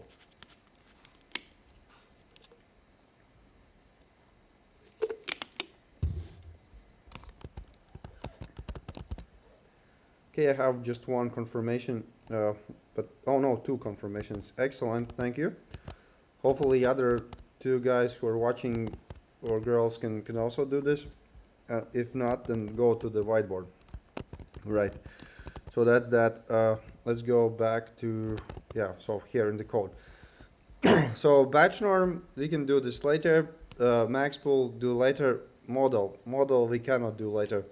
So model, normally, all of the pre-trained models also look in this way. So we have encoder. The encoder encodes the image from large matrix into small vector. And then we have this, so this is like logits, or the like linear projection, or a fine transformation. There's like many fully connected layer. There's like many ways how people call this. And by the way, this is important. When you will build your own models, normally you will take pre-trained model. You will not touch this thing. You will just change here your number of classes you want and just fine-tune it. So this is how it works. So we will work with pre-trained models also later. Oh, by the way, I see here Adam. Please change it to Radam. It will work better. So okay, cool. So right, torch NN, convolution 2D. Right, this is not torch and convolution 2D. I need to use convolution 2D, this guy. So this is our own model, our own function. There is also PyTorch version we will use later, but this is our own function. So in channels, the PyTorch version works exactly the same way as this version. So in channels 3, out channels, let's say 8. So we will try to increase that and reduce others. So kernel size 5, it can be also 3 by 3, stride 1, padding 1. Maybe I should show you one other thing. Yeah, no, let's leave it as that. So this will be 1. Then we can add torch and relu. Also, like we don't have too much time, but basically I really want you to implement your own batch norm, but just for the time's sake, we can add built-in batch norm. So this would be the built-in batch norm. It works the same way as our batch norm, which we will do later if we have time, but I don't think we have time. So basically what it does, as I showed you, it prevents dead neurons, okay? So this kind of three-layer combination super common in image classification tasks or image processing tasks. So then I copy all of these three guys again, and now change some of the values. So in is 8, out is 16. And now I can show you one more interesting thing. So kernel 3 stride 1 padding 1. So the interesting thing is, if you plug in these numbers into the formula, you will get that the input size is the same as the output size. So this is like this magical three numbers that make sure that if I put image in my layer, it goes out the same size. So this is useful if I want to make very deep models. I can basically, what I can do literally, please don't, actually we can do this once. This will not change much. Let's try out this. So what we can do with 311 is something literally like this. So I have 16 inputs, 16 outputs, and I can like keep copy as many times as I want. I can copy like, and it will still work. I don't need to think even what I do, because 311 makes that the size as in is the same as size as out. So, and this is actually kind of hacky way how normally people make deep neural networks. They just copy this many times. So, and then you can make 100-layer neural network. So that's that. Then let's actually change it so that we have some meaningful next step. So 5 to 32.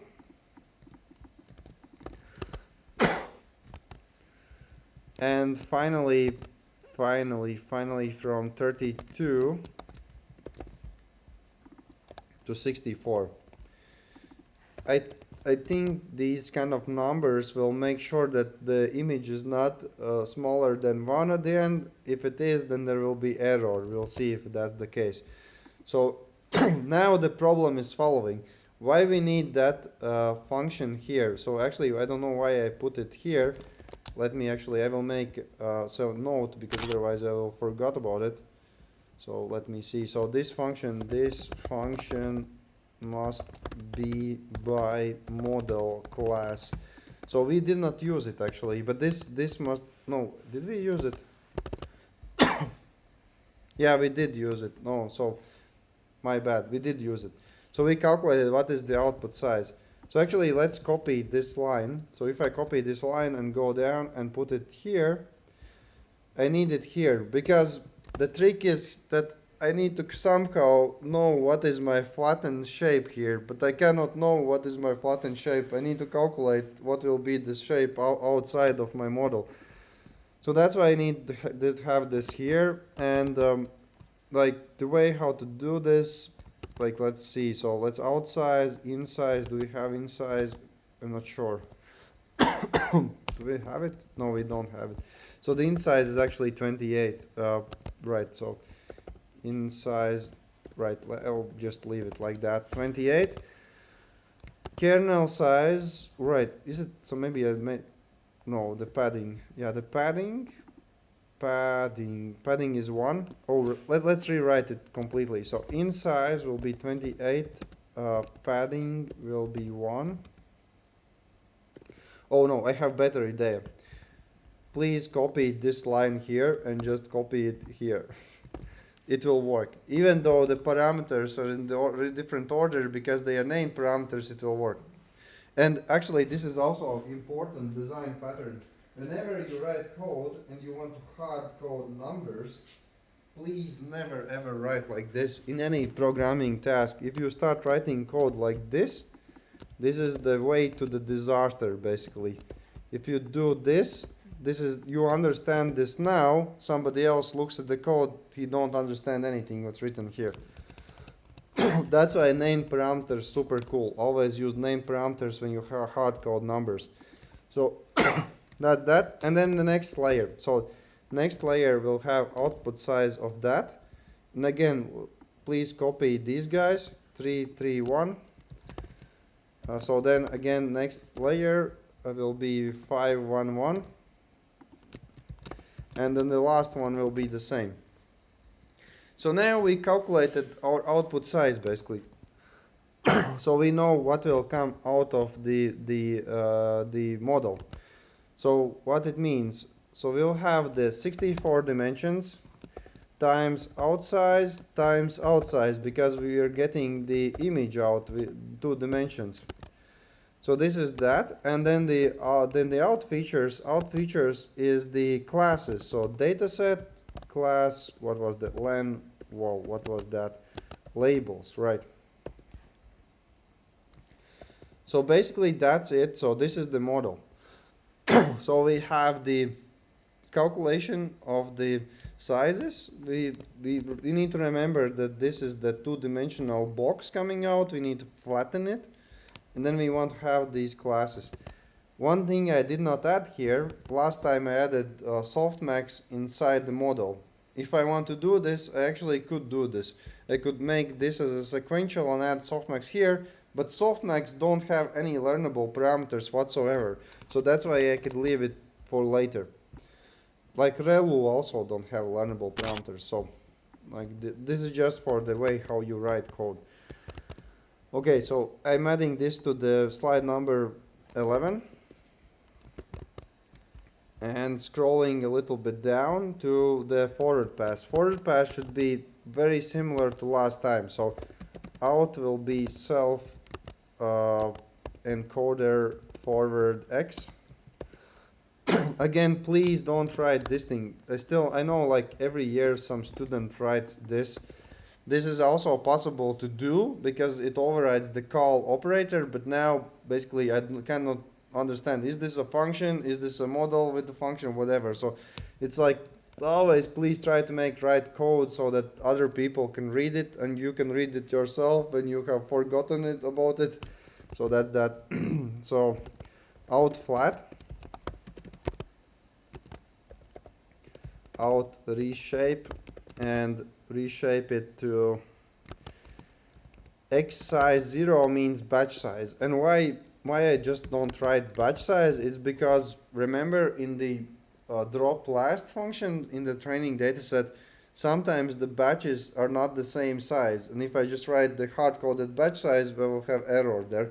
And especially when I use this model for production and I have, let's say, camera that takes picture of one apple, then it will be batch size of 1. I don't want it to crash, so that's why I'm using that. So that's that. Then logits. Logits is just running that fully connected, forward, out, flat. And finally the y prim, which is running the softmax. Torch softmax, logits, and dimension 1 because we have batch commas classes, and I want to have for each batch sample 100% probability distribution.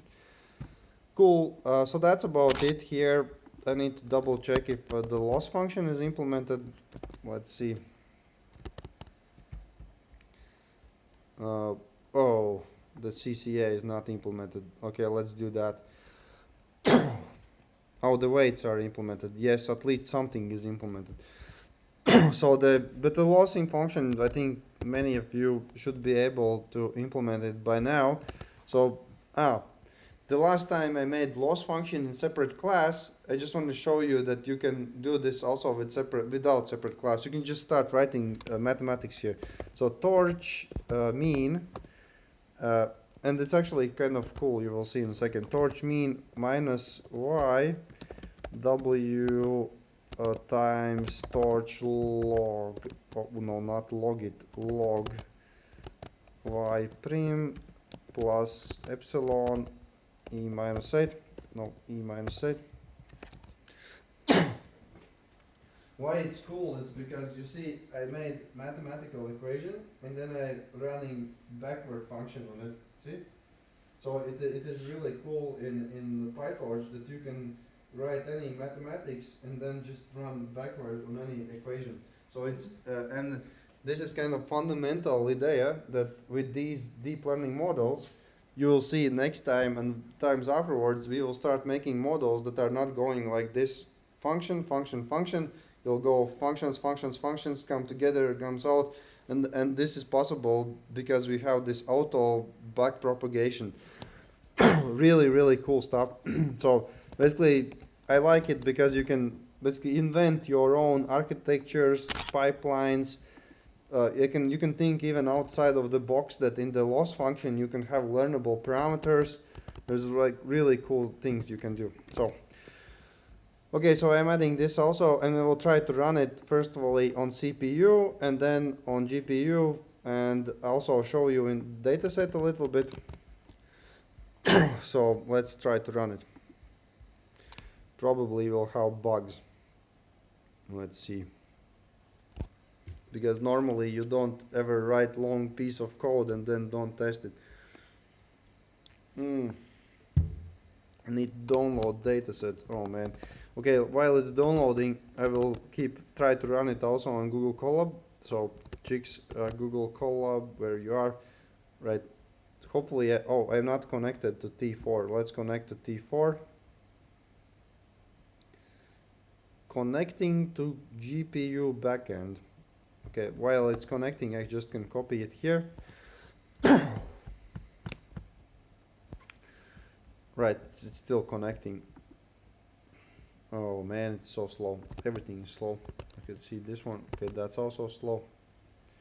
Right, I can, while I'm waiting, I can show you something else. So import PDB.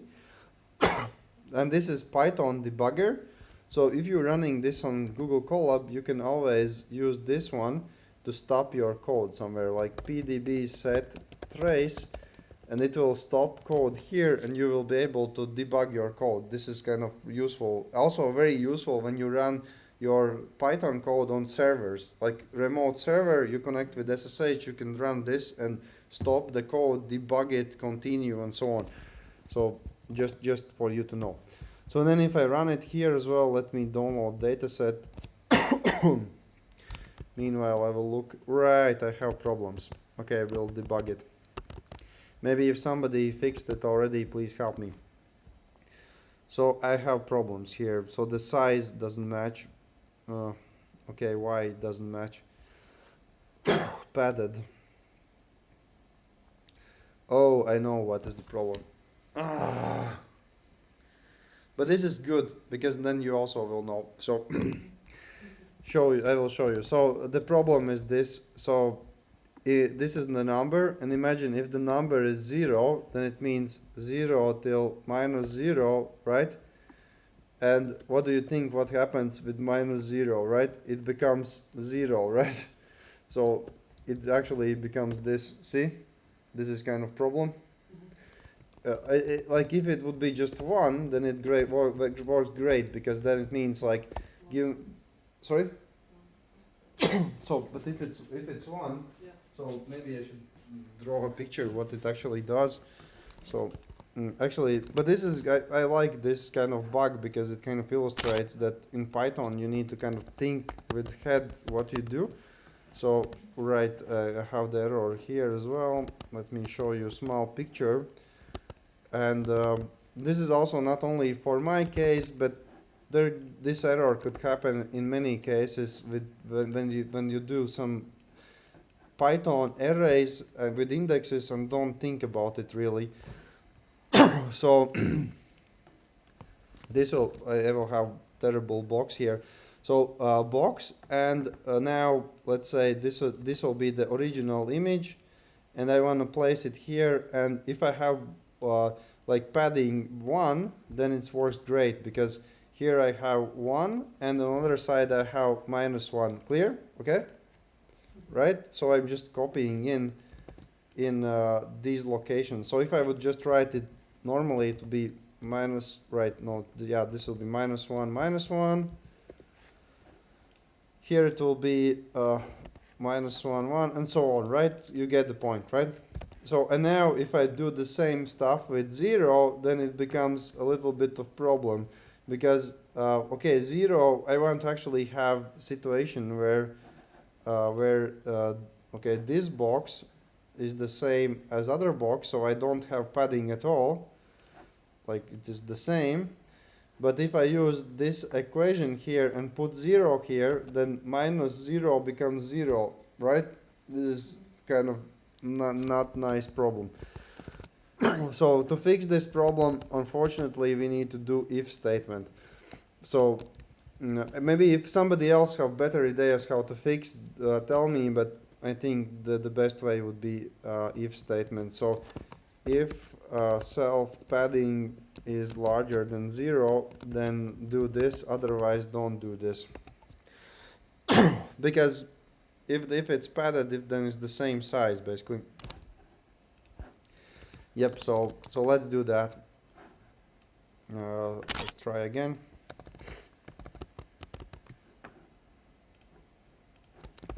Slide 14, run again, see, hopefully no bug, we'll see. Again bug, again with padding. Why is the padding? That's interesting. Oh, how this could happen? Interesting. If somebody fixed this online, please let me know, because it's strange. So how it could be that it doesn't work still? Let's see. Breakpoint will definitely fix this. Oh, right. It gave me breakpoint in another part of the code, but we can start with this as well. So I just wanted to show you the fruits. Sorry for not showing it before, I forgot about it. So let me share the full screen with all of the details. So let's see. So here, if I write the X, so let's see with labels, start with labels. So what are our labels? Or maybe in the console. So we have, these are our fruits here. Maybe some of those are not fruits. Maybe there's, I don't know, the ginger, probably not fruit. So what else? Like watermelon, I don't know, orange, tomato, I'm not sure about, maybe it's fruit. So I think it's vegetable actually. So raspberry and so on. So that's that. Then the Y's, so let's say, let's check Y's. So how many at all we have? So len, so we have 67,000 fruits. Okay, cool. What is the first fruit? First fruit is 11. Let's check what it is. Self labels Y0. So this is tomato. Let's see what is the second fruit. Also tomato, right? Not interesting. 1,000 fruit, tomato. Okay, 10,000 fruit, gun deal. I don't know what that is. So let's see. So then let's look how it looks like. So the first fruit, X. Okay, so this is the matrix. I'm not in the matrix. It's very hard for me to understand. So X0 here. Let's run it. I think I had this image. So Vio's image. So see, this is the output. Doesn't look like tomato actually. So I don't know why it's blue. Maybe because the RGB dimensions are off. Maybe. Let's see. So let's try another one. View. Okay, this is this guy. Let's try it to 10,000. View image. Okay, something is off with colors. Maybe because because I think why it is, because this is the floating point colors. I think this plugin which I use, like the some kind of 255 range. So let's try again some other fruit, maybe some different shape. Okay, you get the point. There is fruits, okay, but the colors a little bit off. So that's that. So let's try to run it further. So run. Where was my bug? Okay, my bug was here. So how to debug this?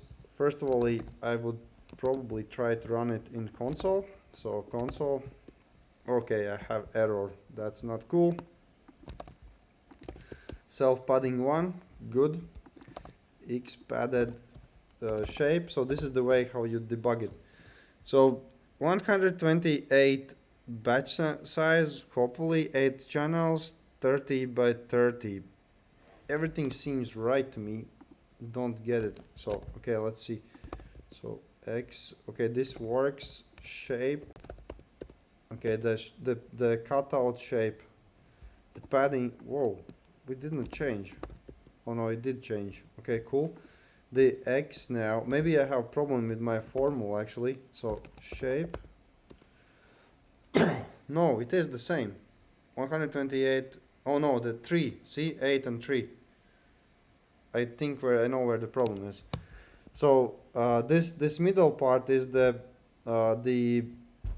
dimension of the channels, and this is width and height. So it means that in my model I have problem. Let me actually check if somebody found on the. So this is what I just copied recently in the. Okay, nobody tried to help me. Okay, good. Not good, but good. So let's see. My problem is somewhere here. Yeah, so 3 to 8.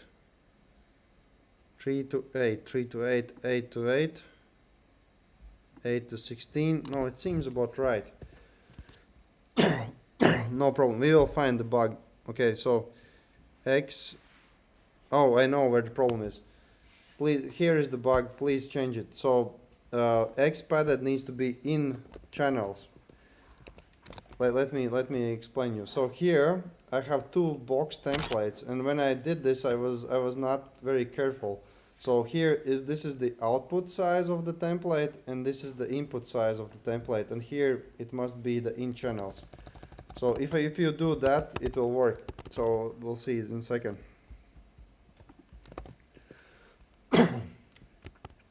So I'm running this again. Let's try again. Running.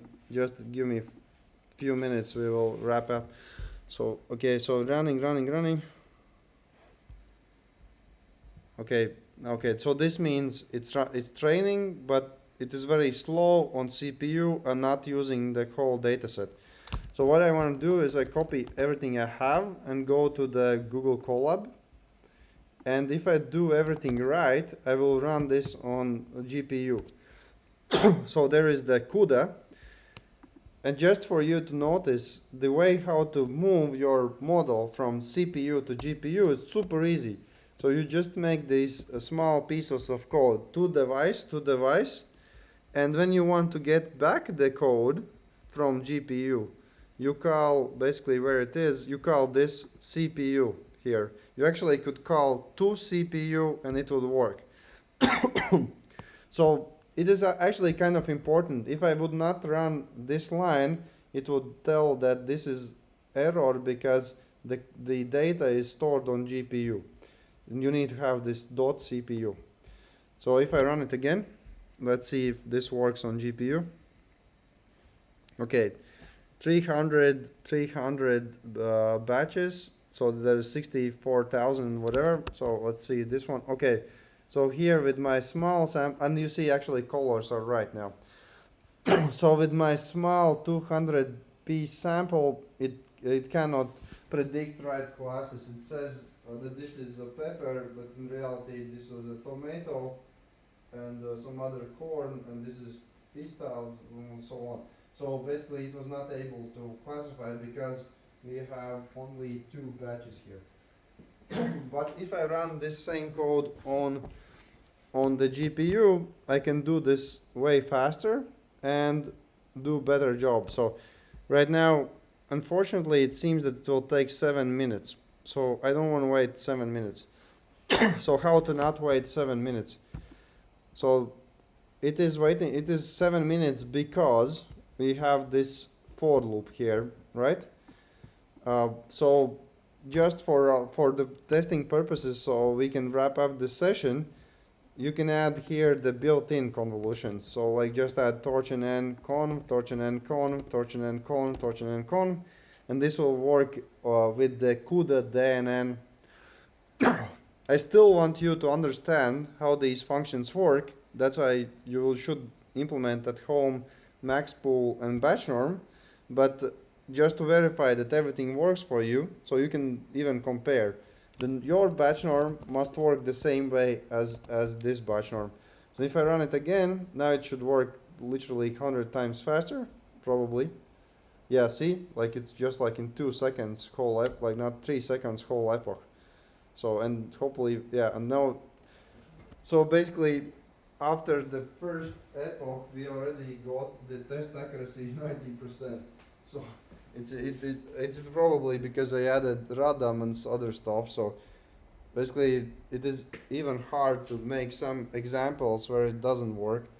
So where it is so it was trying to predict that this is nectarine, but this is an apple. I also cannot predict what is that. So, but yeah. So izdevās to būt viņa? Davai, es tev pamēģināšu palīdzēt. So that's it for today. Basically again, for you to run this code quickly, please add torch_n, but for the homework, and also make sure that your own version works. So basically, if you understand how these functions work, then you're welcome to use torch_n. If you don't understand how they work, better not use them, because otherwise you'll mess up some things. So next time I will again not be in Latvia, so we will do online session, and I will show you how to make very deep models. So basically, we will also make efficient net and things like that. They're basically not only like here what we have normally. You would say this is 1, 2, 3, 4 layer convolutional model, but we can make 100 layer convolutional model. I will also show you how to use pre-trained models. So that's what we'll do next time.